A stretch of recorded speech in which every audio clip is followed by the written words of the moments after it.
Hi friends, let us see in this video some good questions for your AE, AEE and AME examination from the syllabus of engineering materials, right? So let us go to the first bit. Which of the following material has maximum ductility? So definitely mild steel has the maximum ductility. Let us mark it. Which of the following material has maximum machinability, malleability? So lead has the maximum malleability. Okay, lead is the correct answer. Next question. Smelting is the process of. So what is smelting actually? So it is reducing the ore with carbon in the presence of a flux. That is called your smelting. Next question. The cupola is used to manufacture cupola cast iron. Easy way to remember is cupola starts from the letter C and cast iron starts from the letter C. So the easy way to remember cupola, which is used to manufacture cast iron. Okay, right. Next question.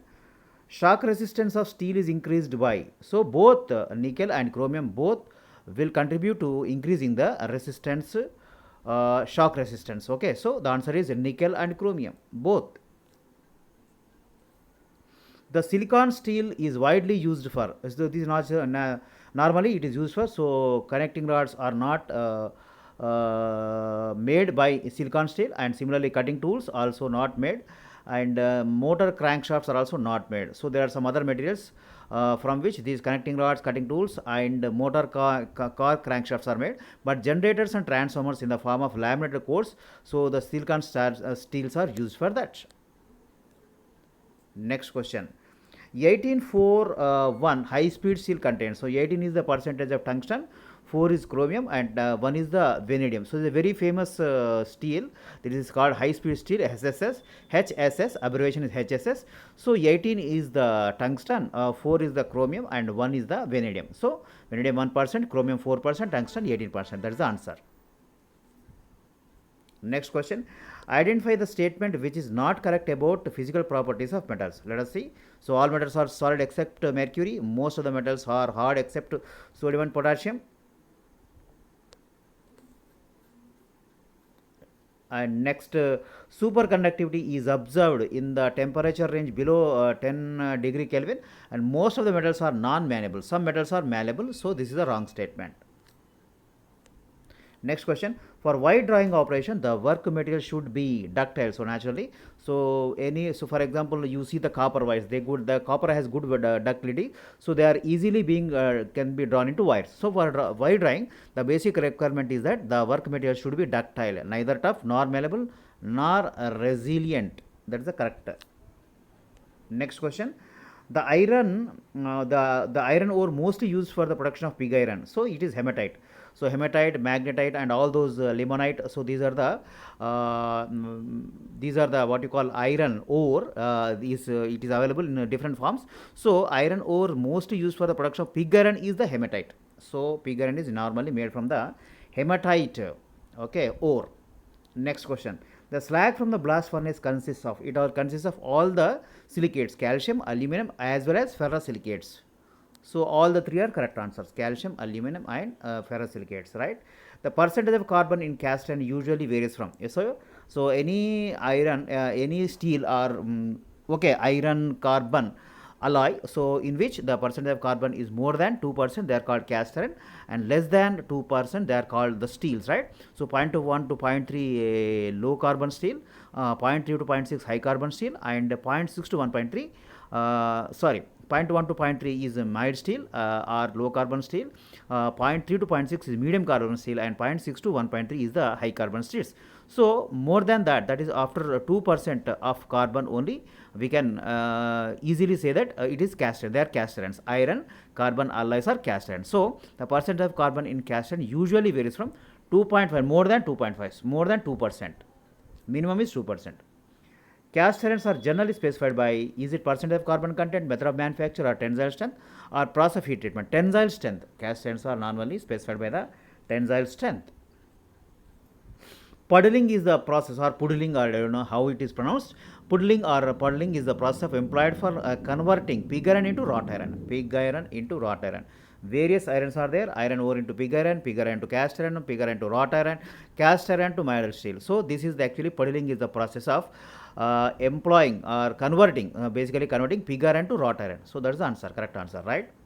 Presence of sulfur imparts the following characteristics to cast iron. So what it will do? Will it make it hard? It will make hardness and brittleness. It is going to impart hardness and brittleness. I am doubtful about the softness and easy machinability, but kindly check it once again. Right?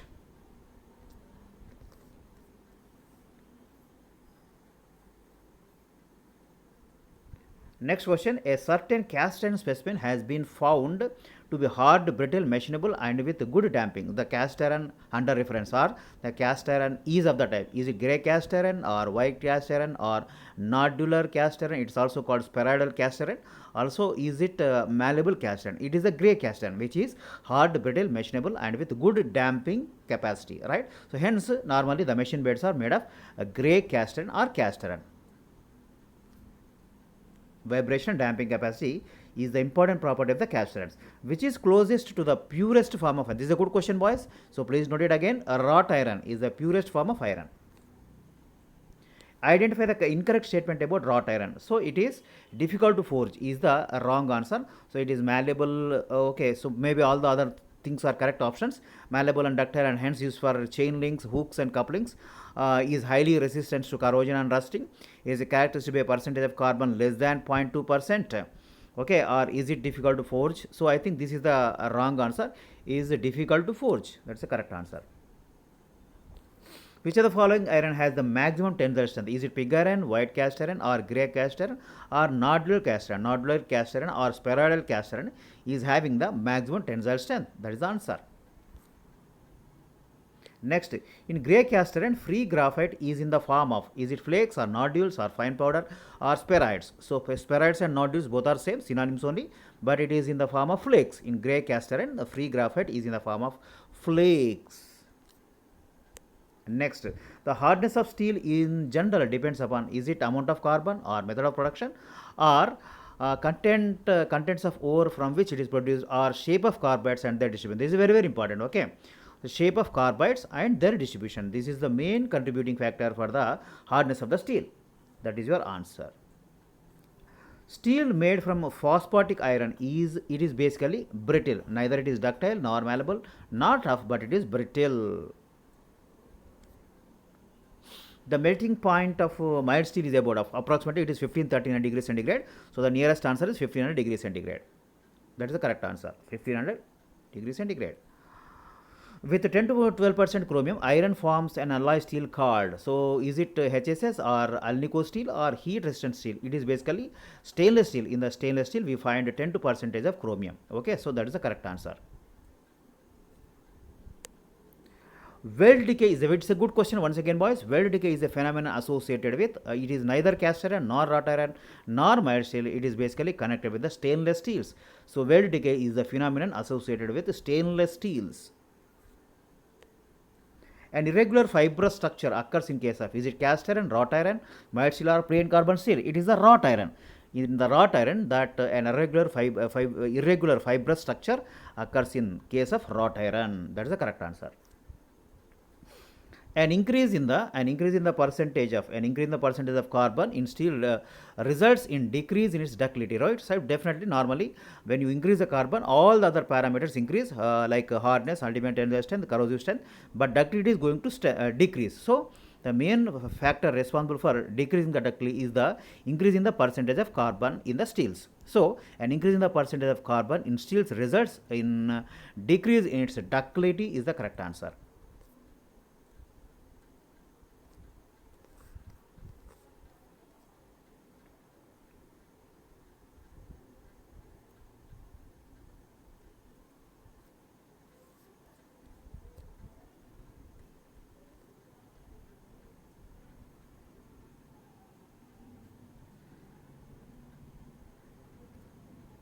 Right, so here we go for the next question. Melting point is lowest for, is it for cast iron, wrought iron, low carbon steel or high carbon steel? It is the lowest for cast iron. Melting point is lowest for the cast iron. Out of all the given options, C14 the steel designation means that carbon content in the steel is of the order. I am doubtful about this answer, boys. So kindly check it. It may be 0.1% if I am not wrong, but maybe 0.1 to 0.8% may be also correct actually. Okay, right? So when multiplied by I think 100, you should get something like that. You should get the percentage according to the ISO designation. But kindly check it. So here mostly let us mark the answer, but giving the benefit of doubt. That is your 0.1 to 0.8 percentage. All the following statements are correct except grey cast iron is softer than white cast iron. This is true. Comprehensive, it is compressive, I think. Strength of cast iron is more than its tensile strength. Killed steels are the steels which are destroyed by burning. Welded decay is a phenomenon associated with non-ferrous materials. No, this is the correct, not the correct answer. So it is the wrong answer. So welded decay is a phenomenon associated with non-ferrous metals is the wrong option. Next, killed steels. So what is the main description or how it is characterized? Have minimum impurity level, or has almost 0% of phosphorus and sulfur, are produced by LD process, or are they free from oxygen? So killed steels are basically they are free from oxygen. Next, free cutting steel is basically, so free cutting steel is, it is a low carbon steel with high sulfur content. I am doubtful about this also, but kindly check it. A steel which contains carbon in free form, or a steel which requires a minimum cutting force, is a low carbon steel with high sulfur content, or a steel with low wear resistance quality. Next question, the presence of free carbon in iron makes the metal, it is going to make the metal soft with coarse grained crystalline structure. The others are a wrong option. Carbon steel is it extremely hard or refined form of cast iron, or made by adding carbon in steel, or an alloy of iron and carbon with varying quantities of sulfur and phosphorus? This is the correct answer, correct description. So this is the carbon steel, the description for carbon steel.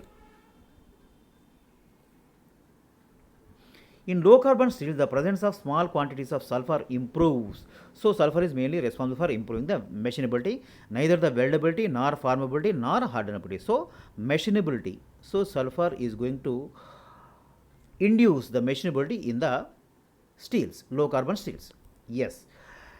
An iron specimen was noted to generate red sparks during the course of spark test. This is a good question, boys. The specimen could be of, is it cast iron or wrought iron or mild steel or medium carbon steel? It is basically cast iron. So the answer is cast iron.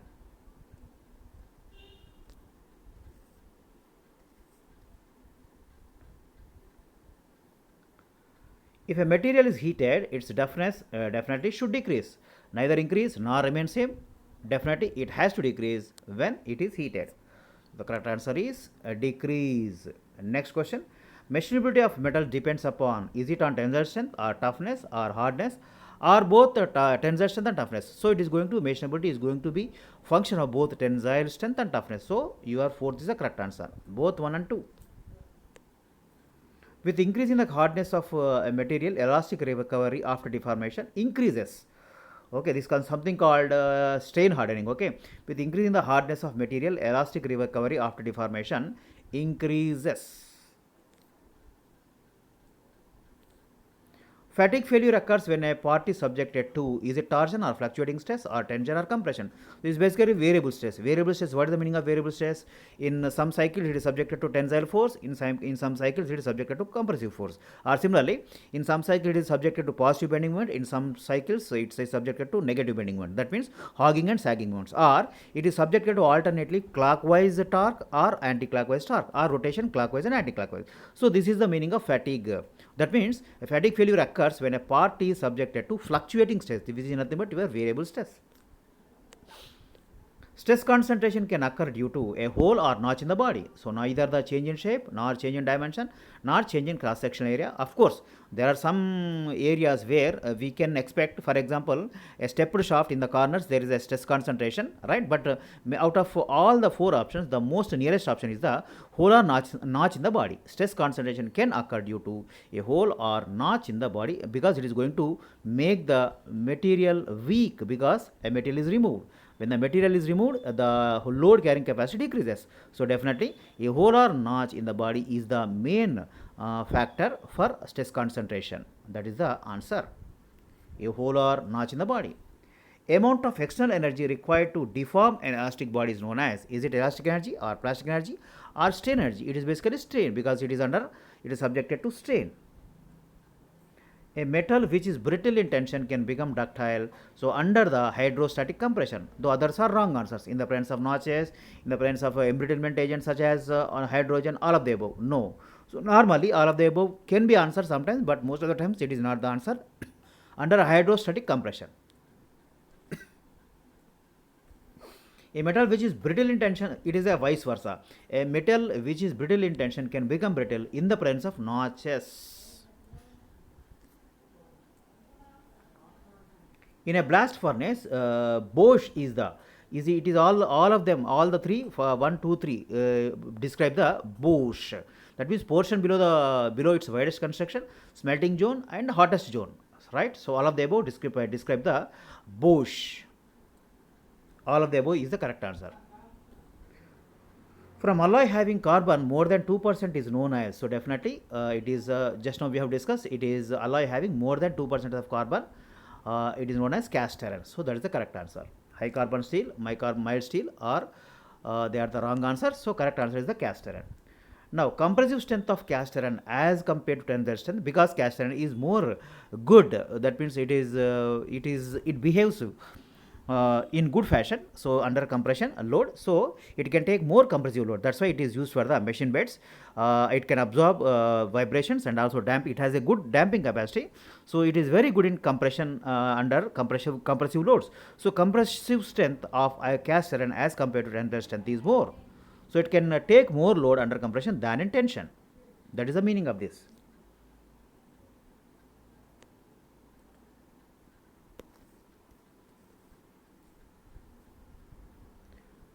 The presence of sulfur in cast iron makes iron soft and easily meshable. So I am doubtful about this option, boys. So I think first one is the correct option.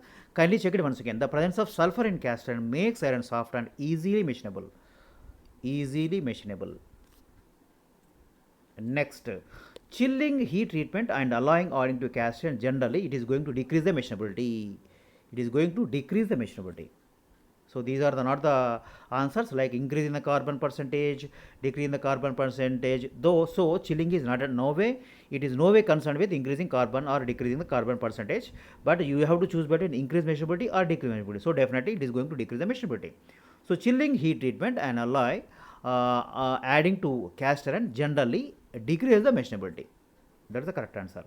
Chilled cast iron is soft on surface or machined freely or highly resistant to wear or all of the above. So it is basically, so main purpose of going for chilling is the cast iron is the increase the resistance to wear. So that is the correct option. So chilled cast iron is highly resistant to wear. Okay, boys. So in this video we have actually discussed the 50 important questions from your point of view of your TSPSC and APPSC, AMVI, AEE and AE examinations, and also mostly from your AMVI point of view also, because actually some part of syllabus, it is the 8th topic for especially TSPSC candidates, right? So even APPSC candidates also can benefit. So boys, so in the next video we are going to see some more good questions about your subjects which are there for your AE, AEE and your AMVI examination. If you like my channel, please comment, share and also share among your groups and contacts, right? Once again, wish you all the best, good luck, and also thanks for watching my video, right? Good luck.